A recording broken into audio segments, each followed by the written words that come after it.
할렐루야. 반갑습니다. 여러분, 살면서 사람에게 환경은 굉장히 중요한 것 같아요. 누구를 만나며 우리가 어떤 환경에서 자라고 살아가는지는 그 사람 삶에 지대한 영향을 미칠 수밖에 없어요. 그래서 친구 따라 강남 간다는 말도 있고요. 맹모 삼천지교라는 말도 있죠. 맹자 어머니가 자식 교육을 해서 3번이나 이사를 갔다는 유명한 얘기죠. 그만큼 사람에게는 환경이 중요해요. 그런데 신앙도 마찬가지예요. 신앙의 환경이 얼마나 중요한지 오늘 요 말씀입니다. 오늘 본문에는 4가지 조건의 환경이 나와요. 어떤 조건의 환경에 우리의 믿음이 씨앗이 뿌려질 때 좋은 열매를 맺을 수 있는지 오늘 말씀을 통해서 한번 살펴보고, 그렇다면 지금 내 신앙의 환경은 어디에 처해 있는지, 어떤 모습인지 점검해보는 시간을 가질게요. 1절 2절 말씀입니다. 그날 예수께서 집에서 나가사 바닷가에 앉으심에 큰 무리가 그에게로 모여들거늘 예수께서 배에 올라가 앉으시고 온 무리는 해변에 서 있더니, 예수님께서 어느 날 바닷가 해변에 나가셔서 말씀을 전하는데 큰 무리가 몰려들었어요. 지금 예수님이 전하시는 곳은 갈릴리 바다라고 하면서도 호수라고 해요. 호수인데 너무 넓어서 바다라고도 하죠. 근데 예수님이 배를 타고 나가서 전하시는 거예요. 왜냐하면 그 지형 자체가 그때는 마이크가 없었잖아. 수많은 사람들이 모여들었다 그랬어요, 지금. 그래서 그 지형에서 배를 타고 좀 나가서 해변가를 향해서 말씀을 전하면 울림 현상이 일어나서 사람들이 확성기 효과를 줬다 그래요. 그래서 예수님 배를 타고 앞에 나가서서 해변가를 향해서 사람들에게 말씀을 전하는 거예요. 그런데 본문을 보면 예수님 앞에 수많은 무리가 모였는데 이들은 복음을 받으려고 온 자들이 아니었어요. 단지 현세적인 자기들의 문제나 자기들의 필요를 위해서 모인 자들이었어요. 그렇기에 예수님은 이제 더 이상 그들에게 표적을 보여주지 않죠. 그래서 비유의 말씀으로 복음을 가리신다는 것이 오늘 말씀의 핵심이에요. 예수님이 비유를 들으시는데 비유를 들으시는 이유가 복음을 가리시는 거예요. 왜 예수님께서 비유를 들면서 복음을 가리실까? 그 비유의 말씀을 우선 살펴보겠습니다. 우리 3절에서 9절까지 말씀입니다. 예수께서 비유로 여러 가지를 그들에게 말씀하여 이르시되, 씨를 뿌리는 자가 뿌리러 나가서 뿌릴새 더러는 길가에 떨어지매 새들이 와서 먹어버렸고, 더러는 흙이 얕은 돌밭에 떨어지매 흙이 깊지 아니하므로 곧 싹이 나오나 해가 돋은 후에 타서 뿌리가 없으므로 말랐고, 더러는 가시떨기 위에 떨어지매 가시가 자라서 기운을 막았고, 더러는 좋은 땅에 떨어지매 어떤 것은 100배, 어떤 것은 60배, 어떤 것은 30배 결실을 하였느니라. 귀 있는 자는 들으라 하시니라 라고 지금 비유의 말씀을 전하셨습니다. 팔레스틴 지역은요, 땅이, 토질이 우리랑 틀려요. 집안이 석회암으로 돼 있어요. 그래서 우리는 밭에 씨를 심죠. 씨를 심는데 얘는 흩어 뿌리기를 해. 이렇게. 왜냐면 한 밭에 돌밭이랑 가시덩굴이랑 이런 것들이 섞여 있어요. 나 지금 돌밭에다 뿌린 게 아니고 뭐 길가에다 뿌린 게 아니고 가시덩굴에다 일부러 뿌린 게 아니라 밭에다가 뿌린 거야. 흩어 뿌리기를 한 거야. 그렇게 뿌리는 거야. 이 집안 자체가 석회암이라서. 그러면 당연히 길가나 돌밭에 떨어진 씨는 자라지 못하고 옥토밭에 떨어진 씨들만 자라게 되는데 이 이야기를 하시는 거예요. 10절 말씀 한번 읽어볼까요? 제자들이 예수께 나와 이르되 어찌하여 그들에게 비유로 말씀하십니까? 왜 비유로 말씀합니까? 물어봤을 때 예수님이 이렇게 대답하십니다. 11절 말씀 시작. 대답하여 이르시되 천국의 비밀을 아는 것이 너희에게는 허락되었으나 그들에게는 아니 되었나니. 야, 예수님의 이 말씀을 딱 들었을 때 지금 제자들이 기분이 어땠을까요? 천국의 비밀을 너희들은 들을 수 있지만 그들에게는 허락되지 않았어. 너희들에게만 허락되었어. 이렇게 말하니까 내심 입꼬리가 이렇게 올라갔을 것 같아요. 저는. 기분 좋지 않아요? 근데 더 기분 좋은 말씀을 예수님이 하셔요. 12절 말씀. 무릇 있는 자는 받아 넉넉하게 되되 없는 자는 그 있는 것도 빼앗기리라. 믿음이 있는 자는 더 받아서 넉넉하게 되고 믿음이 없는 자는 그 있는 믿음마저도 빼앗긴다는 말씀이에요. 세상 원리도 비슷한 것 같아요. 제가 이거 성경을 딱 보면서 돈을 벌잖아. 그쵸? 세상 원리가 돈을 가진 자가 돈을 더 많이 벌게 되는 시스템으로 돼 있어요. 자본주의는. 그래서 금수저라는 게 생겨났죠. 그런데 믿음도 그렇다는 거예요, 지금. 믿음이 있는 자는 더 받게 된다는 거예요. 그러면 이게 진정한 금수저 아니에요, 여러분? 세상 금수저는 기껏해야 100년 미만인데 우리가 영원한 천국의 금수저를 소유했단 말이죠. 그러니까 우리가 진짜 금수저를 타고난 사람들, 당당하게 살라는 거예요, 여러분. 이 땅에서 우리가 진정한 금수저라는 거죠. 왜냐하면 믿음을 가지고 싶어도 가질 수 없는 사람들이 있기 때문이에요. 그것이 13절 말씀입니다. 그러므로 내가 그들에게 비유로 말하는 것은 그들이 보아도 보지 못하며 들어도 듣지 못하며 깨닫지 못함이니라. 내가 너희들에게 수많은 표적과 기적과 병고침을 보여줬지만 결국 너네들은 그것을 믿지 않았으니까 이제 너희들에게 보여줄 것은 요나의 표적밖에 없다. 기적은 안 보여줄 거야. 사람들이 또 몰려온 거야, 오늘. 그래서 이제는 가리시는 거야. 비유의 말씀으로. 예수님께서 그것을 이사야 예언을 인용해서 그들의 이런 완악함을 꼬집는 거예요. 14절 15절 말씀이 구약에 있는 이사야의 예언이에요. 그것이 성취됐다는 거예요. 이사야의 예언이 그들에게 이루어졌으니 일렀을 때 너희가 듣기는 들어도 깨닫지 못할 것이요 보기는 보아도 알지 못하리라. 이 백성이 마음이 완악하여져서 그 귀는 듣기에 둔하고 눈은 감았으니 이는 눈으로 보고 귀로 듣고 마음으로 깨달아 돌이켜 내게 고침을 받을까 두려워함이라 하였느니라. 이들의 마음이 완악해졌기 때문에 결국 지금 복음을 받지 못하는 거예요. 이들의 마음이 완악해졌기 때문에 예수님이 그들이 알아듣지 못하는 비유의 말씀을 하시는 겁니다. 지금도 하나님은 자신이 택한 백성들에게는 복음을 열어주셔요. 하지만 마음이 완악하게 된 자들, 택함받지 못한 자들에게는 복음을 감추고 계세요. 그렇다면 이 복음의 말씀, 지금 이 말씀을 듣는 우리가 너무나 복된 사람들이라는 거예요. 예수님이 그렇게 말해요. 너희들이 복된 자다. 16절 17절 말씀입니다. 그러나 너희 눈은 봄으로 너희 귀는 들음으로 복이 있도다. 내가 진실로 너희에게 이르노니 많은 선지자와 의인이 너희가 보는 것들을 보고자 하여도 보지 못하였고 너희가 듣는 것들을 듣고자 해도 듣지 못하였느냐. 구약의 많은 선지자와 의인들도 예수님을 보지 못했어요. 그들은 그냥 메시아가 올 거야 라는 그 성경 말씀을 믿고 그 말씀대로 살다가 그냥 죽었어요. 그런데 너희는 나의 예수 그리스도의 말을 들으니까 복이 있는 자다라고 하는 거예요, 예수님이. 그러면 우리는 뭐예요? 그 성령을 마음에 직접 모시고 사는 자들이 우리죠. 그렇기에 예수님은 이 씨 뿌리는 비유를 제자들에게 들으라. 이 말씀을 이제 우리들에게도 해주시는 거예요. 왜? 우리 안에 성령이 계시기 때문에 이 성령이 이 말씀을 해석해 주십니다. 이제 우리 성령을 의지해서 우리도 이 말씀을 잘 들어봅시다. 한번 읽어볼게요. 19절에서 23절까지 말씀. 아무나 천국 말씀을 듣고 깨닫지 못할 때 악한 자가 와서 그 마음에 뿌려진 것을 빼앗나니 이는 곧 길가에 뿌려진 자요 돌밭에 뿌려졌다는 것은 말씀을 듣고 즉시 기쁨으로 받되 그 속에 뿌리가 없어 잠시 견디다가 말씀으로 넘어지는 자. 환난이나 박해가 일어날 때 곧 넘어지는 자요. 가시떨기에 뿌려졌다는 것은 말씀을 들으나 세상의 염려와 재물의 유혹에 말씀이 막혀 결실하지 못하는 자요. 좋은 땅에 뿌려졌다는 것은 말씀을 듣고 깨닫는 자니 결실하여 어떤 것은 100배, 어떤 것은 60배, 어떤 것은 30배가 되느니라 하시더라. 아멘. 지금 이 말씀이 여러분 이해 가시에요? 처음에 뭐가 나왔냐면 처음에 길가, 그 다음에 돌밭, 그 다음에 가시떨기, 그 다음에 옥토밭 이렇게 나왔어요. 자, 질문을 하나 할게요, 여러분. 여러분 마음은 지금 길가인가? 아니면 돌밭인가? 아니면 가시떨기인가? 아니면 좋은 땅인가? 이 네 개 중에 어디에 속해 있는지 하나씩 점검을 해봅시다.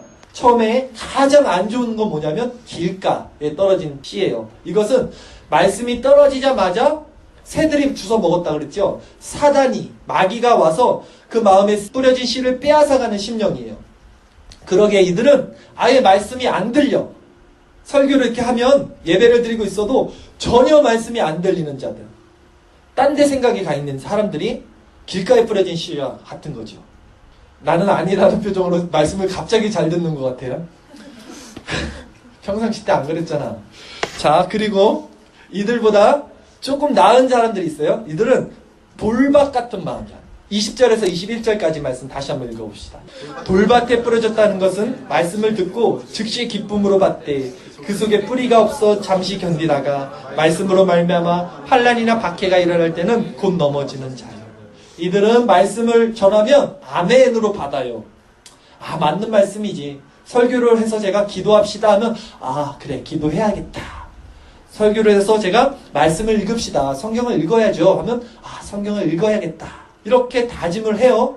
돌밭에 부러진 자들은. 그런데 그 말씀을 삶 가운데서 지켜나갈 힘은 없어요. 뿌리가 너무 약해. 그래서 대부분 신앙인들이 여기에 머물죠. 설교를 듣고 신앙생활 할 때는 아 그래 맞아 그렇게 살아야지 하는데 세상 가운데서는 그렇게 살지 못해요. 왜냐하면 신앙의 뿌리가 너무 얕아서 햇빛이 들면 다 타버리는 거야. 세상 가운데. 세 번째 부류는 이들보다도 조금 더 난 부류입니다.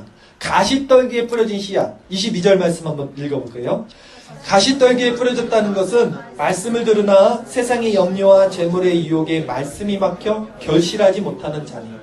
이들은 말씀을 듣고 그리고 결단을 하고 삶 속에서 실천을 해요. 그러니까 어느 정도 신앙이 자라요.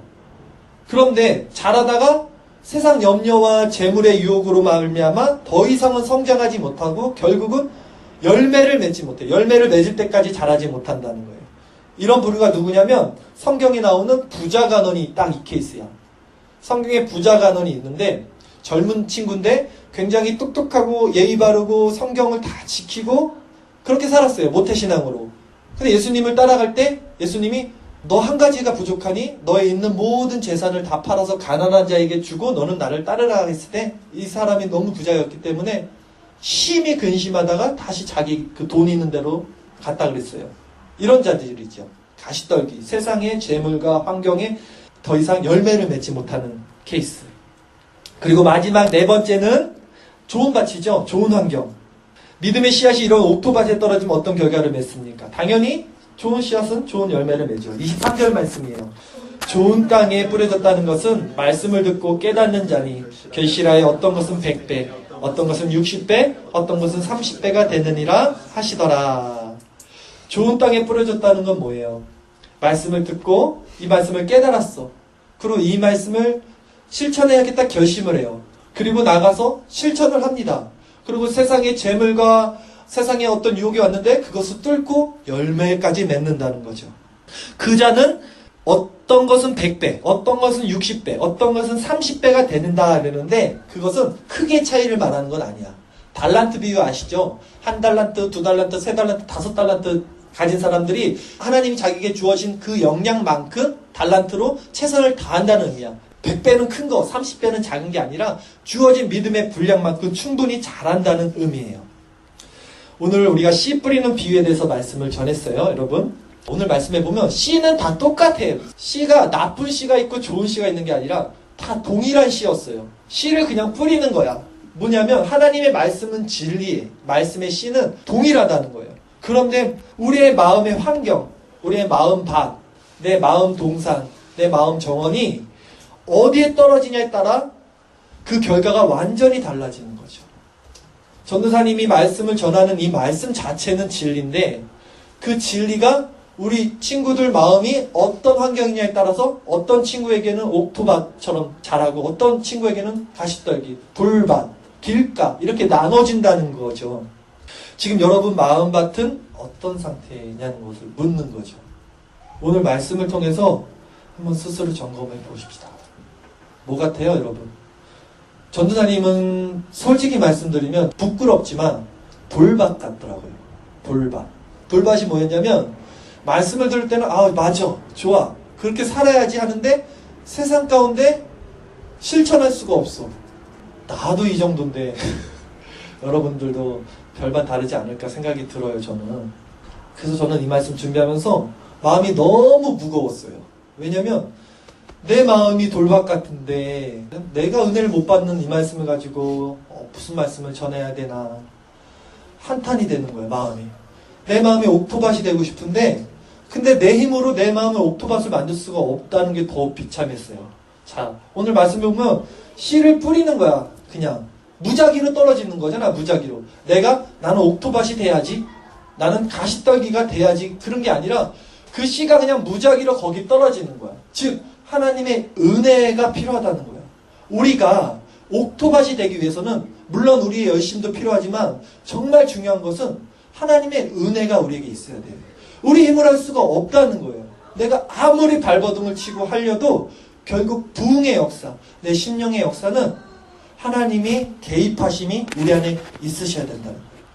지금 우리 청년회도 마찬가지인 것 같아요. 우리도 돌박 같잖아요. 어떤 길가 같잖아요. 조금 믿음 좋은 친구들은 가시떨기 정도 되겠죠. 근데 우리가 정말로 열매를 맺기 위해서는 우리 힘이 아닌 어떤 다른 차원의 존재가 우리에게 개입이 돼서 우리를 완전히 뒤집어 엎는 역사가 일어나야 돼요. 우리는 뭐하고 있냐? 아무것도 안 하느냐가 아니야. 중요한 건 뭐냐면 우리는 더 깨지는 거예요. 전도사님 말씀을 주면서 너무 비참하다. 나의 모습이 너무 비참하다. 깨졌듯이 더 깨지고 말씀에 살아갈 수 없는 내 자신의 비참함으로 더 낮아지는 거예요. 그렇게 완전히 낮아질 때 어떤 상태가 되냐면요. 여러분, 목마른 사슴 아시죠? 목마른 사슴 우리 찬양 많이 부르죠? 팔레스타인 지방에 사슴이 있습니다. 그 사슴은 우리 지방에 있는 사슴이랑 틀리대요. 사슴은 이 목이 셀로판지처럼 돼 있대, 이 혈관이. 그래서 물을 못 찾으면 바로 죽어버린대. 우리는 목마른 사슴 시낸 물을 찾아, 이게 그냥 그렇게 들리는데 얘는 정말로 목이 말라서 물을 못 찾으면 금방 죽어버리는 거야. 사슴이 이제 죽을 것 같아. 심령이 너무 가난해졌어. 마음속에 하나님을 만나고 싶고 내가 부흥을 하고 싶은데 내가 옥토밭이 되고 싶은데 안 되는 거야. 그게 자꾸 내 힘으로는.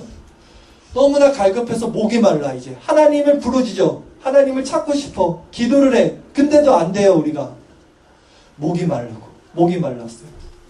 근데 저기 이제 호수가 보인다고 생각해 보세요. 사슴이 이제 호수를 달려가려고 그래요. 근데 호수에 누가 있을까요? 토수가 총을 들고 호수에 딱 서 있다고 생각해 보세요. 사슴을 기다리면서. 목이 너무 마른데 토수가 호수 앞에 서 있는 거예요. 사슴이 갈 수가 없어요. 심령이 너무나 갈급한데 하나님을 찾고 싶은데 사단 마귀가 우리에게 가리고 있고 우리가 갈 수가 없어요. 사슴은 가지도 못하고 오지도 못하고 저 멀리서 하나님을 바라보는 것처럼 우리가 그렇게 이리저리를 못하고 있어요. 그러다가 시간이 점점 지납니다. 사슴이 이제는 거의 죽어갈 때가 됐어요. 목이 마르니까 이게 다 달라붙어갖고. 그럼 어떤 결과가 일어나냐면 사슴에게는 토수가 안 보입니다. 어느 그 시점까지 넘어가면 생명이 걸렸잖아. 이제 죽기 일보 직전이잖아. 토수가 있든 말고 토수가 안 보여. 이제는 물만 보여. 그 사슴은 전진합니다. 그 물로. 무슨 얘기를 하냐면 우리 신앙이 그렇게 더 낮아지고 황폐해지고 처참해지고 비참해지고 무너져서 정말 하나님 아니면 내가 살 수가 없습니다. 그 고백이 터져 나올 때 하나님 아니면 정말 살 수가 없어서 세상 것 진짜 끊어버리겠습니다. 돈, 재물 끊어버리겠습니다. 그 결단이 있을 때 하나님이 우리에게 역사를 하실 거라는 거죠. 우리 공동체 이름이 뭐예요? 구루터기 뜻 아시죠? 구루터기가 뭐냐면 내가 이르되 주여 어느 때까지니까 하였더니 우리가 어느 때까지 이렇게 비참하게 부흥 없는 세대에 살아야 합니까? 내가 너무 목이 마릅니다. 그렇게 물었더니 주께서 대답하시되 성읍들은 황폐하여 주민이 없으며 가옥들에는 사람이 없고 더 비참해지는 거야.